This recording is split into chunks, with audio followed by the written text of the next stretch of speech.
Good evening friends. তো এই মাত্রই সন্ধে টন্ধে দিয়ে চা করলাম, লিকার চাও করেছি আর দুধ চাও করলাম আমাদের মা আর মেয়ের জন্য স্পেশাল করে এলাচ দিয়ে দুধ চা করলাম 2 কাপ, আর তোমাদের দাদা ভাইয়ের জন্য করে দিলাম লিকার চা, টোস্ট বিস্কুট আর চানাচুর দিয়ে চা খাওয়া হলো। আর এখন যাব রান্নাঘরে, দেখি রান্নাবান্না কি করি রাতের।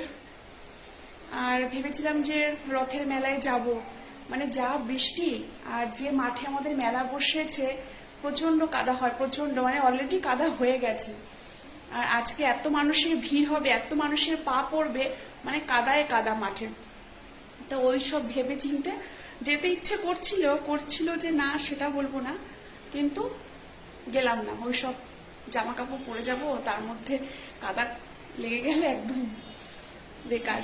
তা ওই জন্য ভাবলাম থাক, কদিন তো মেলা থাকবে, যদি শুকনো ওয়েদার হয়, মানে বৃষ্টি না হয় কদিনের মধ্যে, তাহলে তো একটু রোদ উঠলে মাঠ শুকিয়ে যাবে, তখন দেখি একদিন যাব।